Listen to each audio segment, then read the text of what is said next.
دوست پوچھتے ہیں کہ مولانا صاحب اگر ایک آدمی جماعت سے پہلے کوئی نوافل یا سنتیں ادا کر رہا ہے، فوری اس کے بعد وہ دیکھتا ہے کہ اقامت ہو گئی ہے، تو ایسی صورت میں نماز توڑ کر جماعت کے ساتھ مل جائے یا نماز پوری کرے، یا یہ دیکھ لے کہ تھوڑی دیر کے لیے جماعت پوری کرنے میں میں اتنی دیر تک اپنے نوافل پورے کر سکوں گا؟ صحیح صورت کیا ہے شرعی طور پر واضح فرمائیں۔ یہ شکے تو بعض لوگوں نے لکھی کہ یہاں پہنچ گیا تھوڑا بہت پورا کر، بالکل غلط بات۔ اذا قیمت صلاح، جب اقامت کہنے لگے نا مکبر فلا صلاۃ، کوئی نماز نہیں سوائے اس نماز کے جو کھڑی ہو، کسی جگہ بھی چھوڑے حتیٰ یا کوئی پوری کرنے کی ضرورت نہیں۔ اس نے شروع کی تو ثواب مل گیا، پوری کرے یا نہ کرے اللہ نے پورا اجر دے دینا جماعت کے ساتھ ساتھ۔ صحیح۔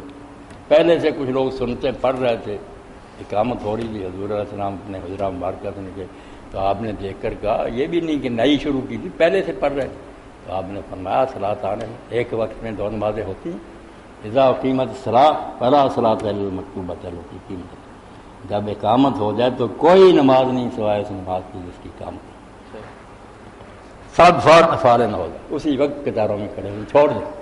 کوئی سنت نفل پورے کرنے کی ضرورت